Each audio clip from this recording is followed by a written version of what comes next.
Hi, welcome to சின்ன சமையல். நம்ம இன்னைக்கு என்ன பார்க்க போறோம்னா சிக்கன் சமோசா. குழந்தைங்களுக்கு ரொம்ப ரொம்ப பிடிக்கும். நம்ம எப்படி வீட்டிலே செய்யலாம்னு வாங்க பார்க்கலாம். 1/4 கிலோ அளவுக்கு சிக்கன் எடுத்துக்கோங்க. கொஞ்சமாக மஞ்சள் தூள், உப்பு போட்டு வேக வச்சுக்கலாம். போன்லெஸ்ஸாக இருந்தாலும் பரவாயில்ல, போனாக இருந்தாலும் பரவாயில்ல. இப்போ சிக்கன் வெந்துடுச்சா பார்ப்போம். சிக்கன் இந்த அளவுக்கு வெந்திருக்கணும். இப்போ சிக்கன் வெந்துடுச்சு. நம்ம ஒரு பவுலில் ட்ரான்ஸ்ஃபர் பண்ணிக்கலாம். மாவு பிசைஞ்சு எடுத்துக்கலாம். மைதா மாவு 1 கப், உப்பு,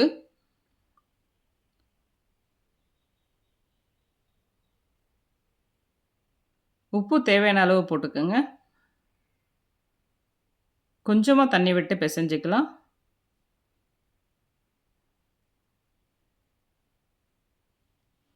கொஞ்சமாக தண்ணி விடுங்க. இன்னும் கொஞ்சம் தண்ணி ஊற்றிக்கலாம். இப்போது மாவு இந்த அளவுக்கு பிசைஞ்சு எடுத்துப்போம். இப்போ தேவையான பொருட்கள் பார்ப்போம். நம்ம பிசைஞ்சு வச்சுருந்த மைதா மாவு எடுத்துப்போம். சிக்கனை உதிரியாக இந்த மாதிரி கட் பண்ணி எடுத்துப்போம். மிளகாய்த்தூள், தனியாத்தூள், கரம் மசாலா, மிளகுத்தூள், வெங்காயம், கருவேப்பிலை, உப்பு. கடாயில் எண்ணெய் கொஞ்சம் விட்டுப்போம். வெங்காயம், கருவேப்பிலை,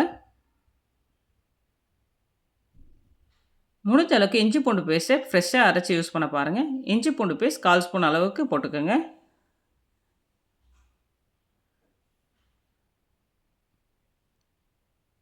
இப்போ நம்ம உதிரியாக பண்ணி வச்சுருந்த சிக்கனை சேர்த்துப்போம்.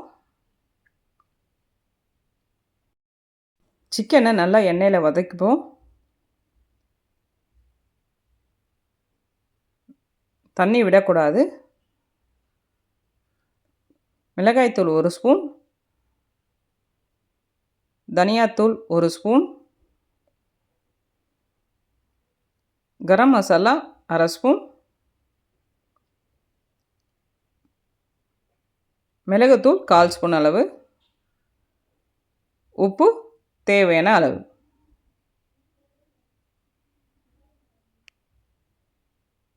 இப்போ இதை நல்லா மிக்ஸ் பண்ணி விட்டுப்போம்.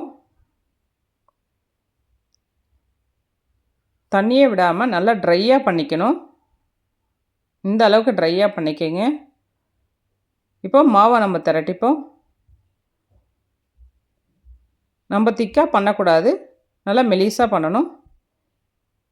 ஓவல் ஷேப்பாக இருந்தாலும் பரவாயில்ல. இப்போ நம்ம கடையில் போய் சமோசா வாங்கினா ஃபில்லிங் ரொம்ப கம்மியாக இருக்கும். இப்போ நம்ம வீட்டில் பண்ணுறதுனால எவ்வளோ ஃபில்லிங் நம்மளுக்கு தேவையோ அந்தளவுக்கு ஃபில்லிங் நம்ம வச்சுக்கலாம். பாருங்கள், நிறைய ஃபில்லிங் வச்சு சமோசா ரெடி ஆயிடுச்சு.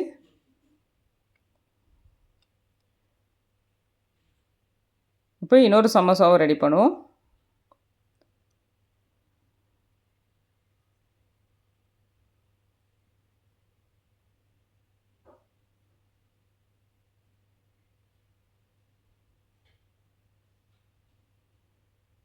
இந்த அளவுக்கு ப்ரெஸ் பண்ணி விட்டுக்கோங்க.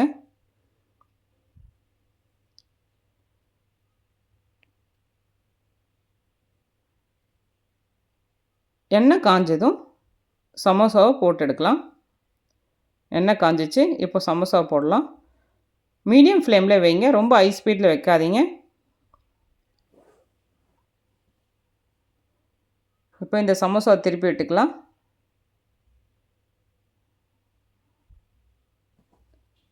இன்னொரு சமோசாவை போட்டுப்போம். லைட் ப்ரௌனிஷ் கலராக வரணும்.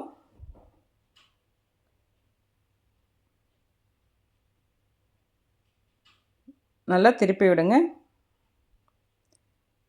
இப்போ சமோசா ரெடி ஆயிடுச்சு. நம்ம எடுக்க போகிறோம். ஈஸியாக சமோசாவை வீட்டில் ட்ரை பண்ணி பாருங்கள். உங்களுக்கு பிடிச்சிருந்தா லைக் பண்ணுங்கள், ஷேர் பண்ணுங்கள், சப்ஸ்கிரைப் பண்ணுங்கள். சின்னா சமையல்.